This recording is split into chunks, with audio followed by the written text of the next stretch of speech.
Assalamualaikum warahmatullahi wabarakatuh dan salam sejahtera. Pertama sekali, saya ingin mengucapkan terima kasih kepada Encik Azri atas ruang yang diberikan untuk saya membentangkan persembahan kritikan saya pada hari ini. Baiklah, pada hari ini saya akan mengkritik sebuah karya cerita kanak-kanak yang bertajuk Si Kura-Kura Yang Sabar. Jadi, berikut adalah muka hadapan buku cerita ini yang dituliskan Si Kura-Kura Yang Sabar. Jadi pada hari ini saya akan melakukan kritikan yang dilakukan bukan sekadar untuk menilai karya, tetapi lebih kepada untuk hargai usaha penulis dalam menyampaikan mesej yang bermanfaat kepada kanak-kanak. Baiklah, dalam dunia pendidikan, terutamanya di peringkat awal kanak-kanak, bahan bacaan memainkan peranan yang sangat penting. Sebagaimana kita tahu, kerana ia bukan sahaja memberikan hiburan, tetapi menjadi wadah untuk kita membentuk pemikiran dan nilai hidup seseorang. Maka, dalam konteks ini, saya akan menggunakan ke-6 ciri kritikan sastra, iaitu kritikan sanjungan, kritikan teguran, kritikan saranan, kritikan pendekatan, kritikan penganalisaan dan kritikan penilaian untuk mengkritik karya yang telah dihasilkan oleh penulis buku cerita ini. Harapan saya, semoga pembentangan ini dapat memberi satu sudut pandang yang kritikal tetapi membina terhadap karya yang telah saya pilih ini. Baiklah, sebelum saya mulakan pembentangan saya, izinkan saya untuk menceritakan terlebih dahulu sinopsis buku cerita ini. Sinopsis cerita ini sebenarnya sangat menarik walaupun ia cukup ringkas. Cerita ini bermula di sebuah tasik yang jernih dan tenang.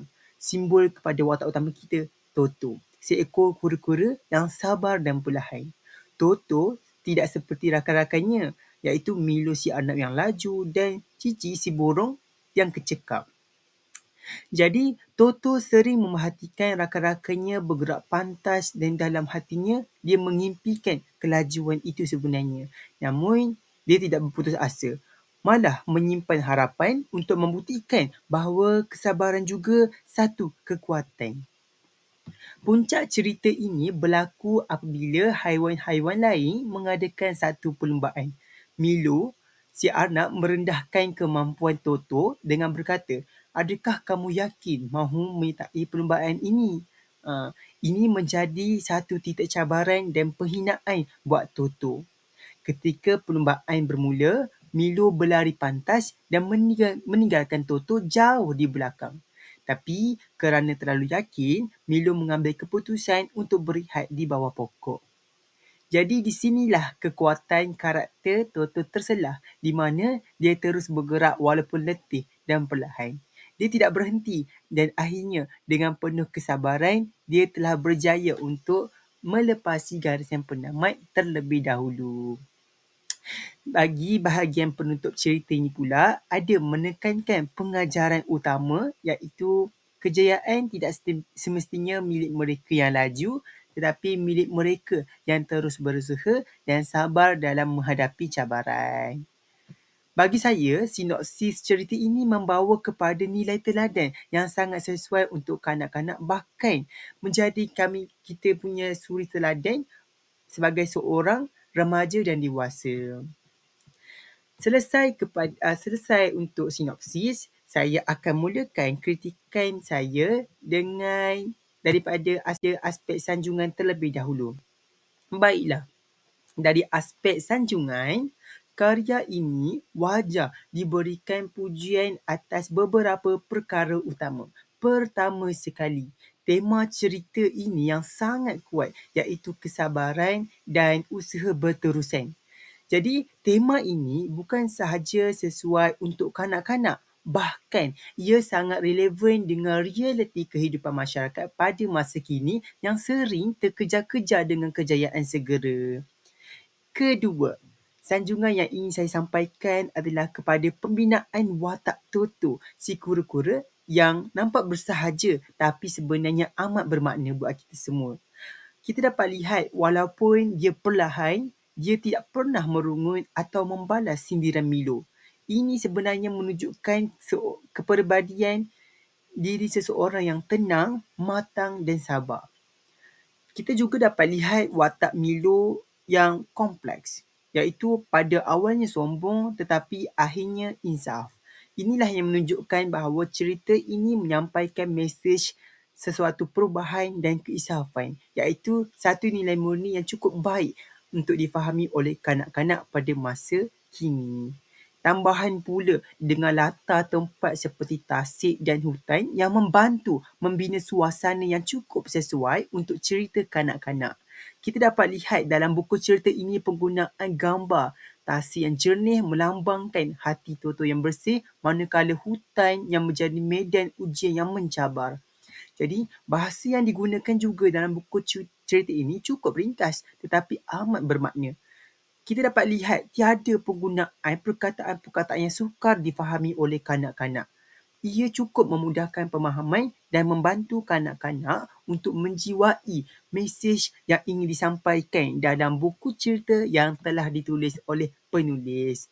Selesai untuk sanjungan yang ingin saya sampaikan kepada penulis yang menulis buku cerita ini. Selepas itu, kita akan pergi kepada aspek teguran.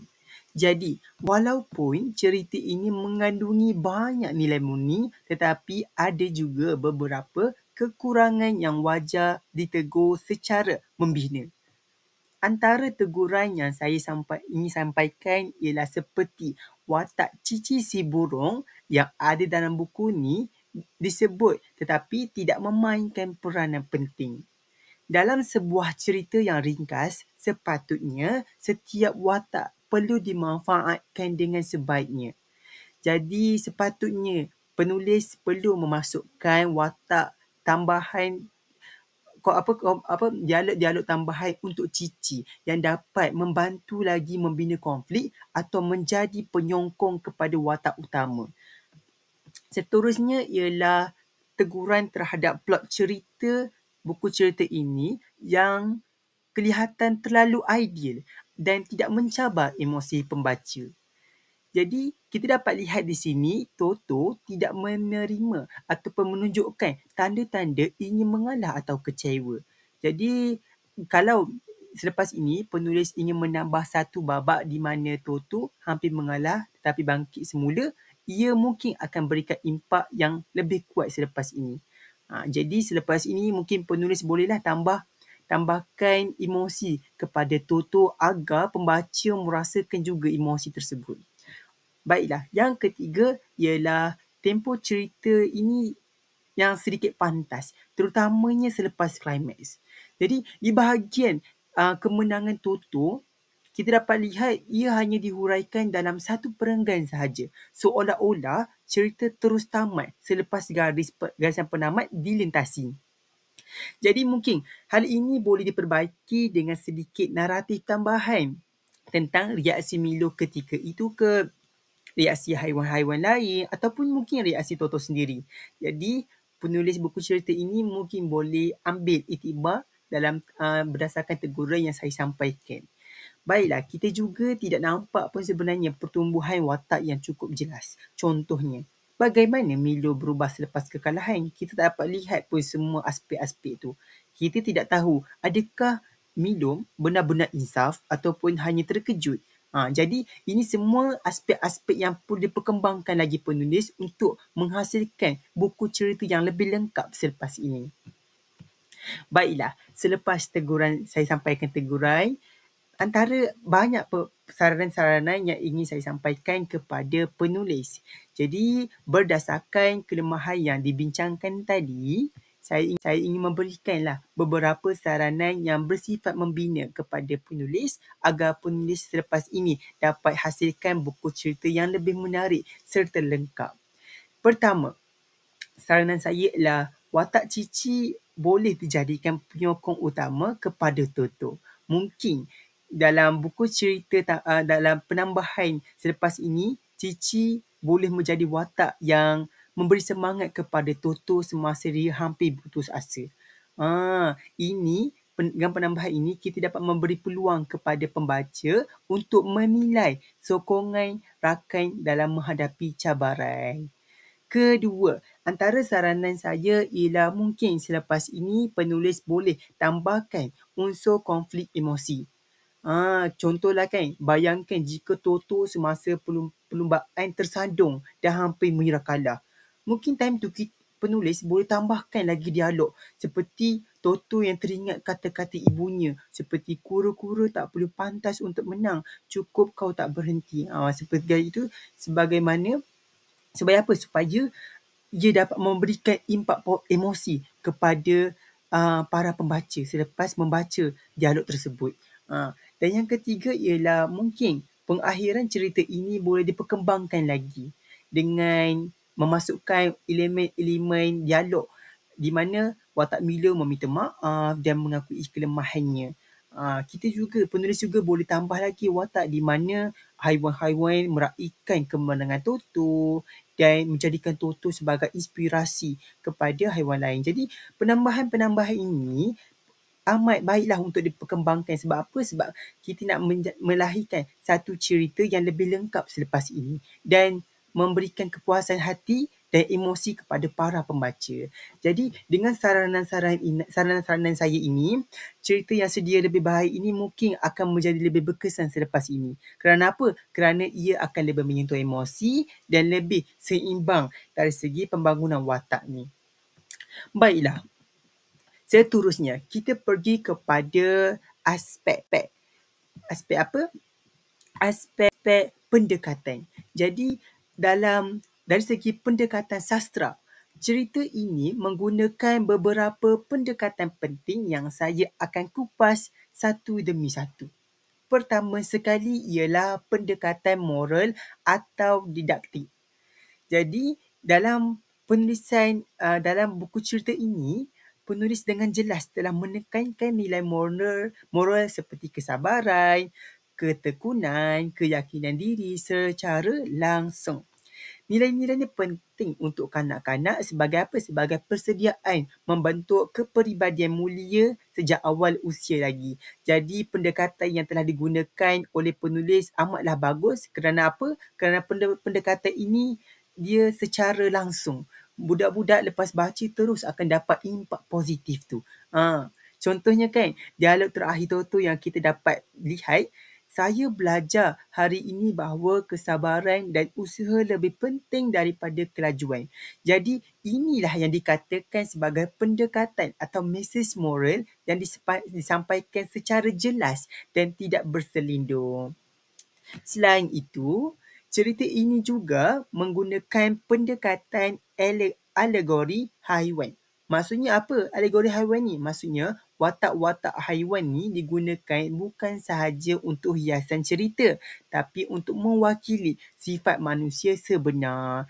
Jadi kita dapat lihat dalam buku cerita ini, Toto melambangkan mereka yang tenang dan tekun. Milo pula si Arnab mewakili mereka yang berbakat tetapi terlalu yakin diri. Dan akhir sekali kita dapat lihat Cici mungkin mewakili penonton yang hanya memahati tapi tak memberi kesan. Jadi watak-watak haiwan ni menyerupai sifat manusia dalam dunia sebenar. Seterusnya ialah pendekatan intrinsik juga digunakan dalam buku ini. Di mana apa? Di mana penulis menumpukan pada unsur dalaman karya seperti plot cerita, watak, gaya bahasa dan latar. Jadi cerita ini menggunakan plot linear di mana bermula dengan pengenalan, kemudian adanya konflik, seterusnya kemuncak dan diakhiri dengan penyelesaian. Jadi gaya linear seperti ini sangat sesuai untuk genre cerita kanak-kanak. Kerana apa? Kerana ia mudah difahami dan tidak mengelirukan kanak-kanak. Jadi selesai dari segi aspek pendekatan yang saya dapat lihat penulis gunakan dalam buku ceritanya, kita akan pergi kepada aspek penganalisaan. Okay? Jadi sekarang kita masuk ke bahagian penganalisaan iaitu kita akan melihat secara lebih mendalam elemen-elemen dalam karya ini. Pertama sekali, watak dalam cerita ini sangat jelas dibahagikan kepada protagonis dan antagonis. Jadi dalam buku cerita ini, Toto, si kura-kura merupakan watak protagonis, iaitu mewakili nilai positif. Manakala Milo, si Arnab, merupakan watak antagonis yang mewakili seseorang yang bukan jahat tetapi sombong dan meremehkan pihak lain. Namun, menariknya, kita dapat lihat di sini Milo juga mengalami transformasi, iaitu dia insaf selepas kalah. Jadi ini menunjukkan bahawa watak ini dinamik, bukan watak statik yang kekal dengan sikap negatif. Kalau kita lihat dari segi aspek latar, cerita ini mengambil tempat di hutan dan tasik, iaitu ruang yang semula jadi, damai dan selamat untuk imajinasi kanak-kanak. Walaupun ia tak digambarkan secara terperinci, namun ia cukup untuk menyokong pergerakan cerita dalam buku cerita ini. Kita lihat pula gaya bahasa dalam buku cerita ini. Lepas kita baca buku cerita ini, kita akan mendapati bahawa gaya bahasa yang digunakan oleh penulis ialah cukup mudah, ringkas dan bersikap naratif. Penulis juga menggunakan ayat yang pendek dan terus kepada maksud. Ini sebenarnya penting untuk pembaca tahap 1 yang masih dalam proses memahami ayat dan kosakata perkataan. Jadi, teknik penceritaan juga adalah secara naratif linear. Maksudnya tiada kilas balik ataupun teknik dramatik seperti monolog dalaman ataupun dialog panjang. Jadi, ia sangat-sangatlah sesuai untuk sasaran pembaca penulis, iaitu budak pelajar-pelajar sekolah rendah. Okey, dari segi pengajaran pula, penulis berjaya menyampaikan nilai utama secara tersurat dan tersirat. Kesabaran dan usaha yang ditunjukkan melalui tindakan Toto ni bukan sekadar dialog semata-mata maksudnya. Baiklah, selesai untuk penganalisaan, kita akan pergi kepada penilaian, iaitu bahagian yang terakhir dalam kritikan sastra. Jadi, bahagian terakhir kritikan ialah penilaian. Di mana apa? Di mana pengkritik akan melihat keseluruhan karya, iaitu adakah ia berjaya mencapai matlamatnya sebagai sebuah cerita. Jadi, secara keseluruhannya, saya berpendapat bahawa cerita Si Kura-Kura Yang Sabar ni adalah sebuah cerita yang bermutu tinggi, terutamanya dari sudut kesesuaian untuk pembaca kanak-kanak. Antara kekuatan utama yang saya dapat lihat dalam karya ini, yang pertama sekali ialah tema dan nilai moralnya yang kukuh. Yang kedua, gaya bahasa yang digunakan penulis yang mudah dan berkesan. Yang ketiga, watak utama yang boleh dijadikan contoh teladan kepada semua orang.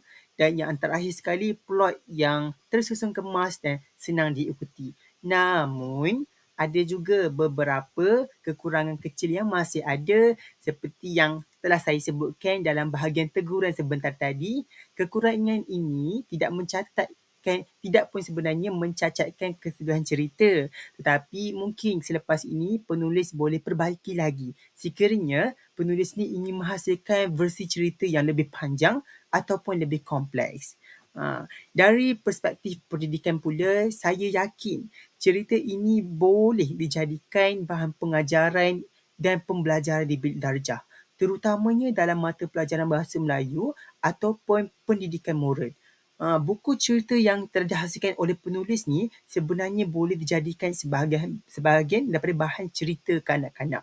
Mungkin guru-guru boleh gunakan buku cerita ini untuk menyuruh murid-murid melakukan aktiviti pembacaan ataupun pertandingan bercerita.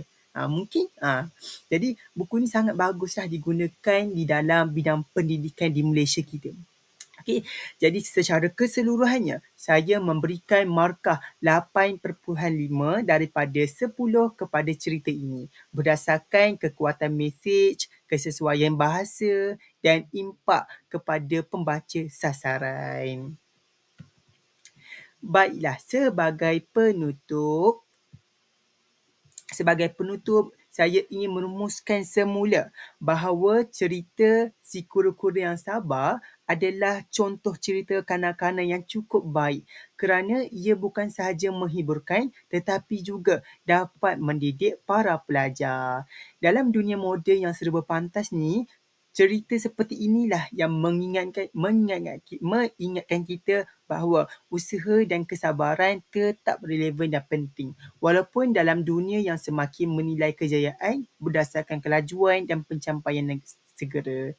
Saya juga berharap agar kritikan saya ini dapat membuka ruang perbincangan tentang bagaimana kita boleh terus untuk memperkayakan lagi bahan bacaan kanak-kanak dengan nilai-nilai murni dan pendekatan yang menarik. Sekian sahaja pembentangan saya pada hari ini. Saya ucapkan ribuan terima kasih kepada Encik Azri yang memberi perhatian kepada saya punya pembentangan pada hari ini dan semoga semoga penulis pada masa hadapan akan menjadi penulis yang lebih berjaya dan dapat memberikan impak yang lebih positif pada masa hadapan. Jadi sekian sahaja daripada saya. Assalamualaikum warahmatullahi wabarakatuh.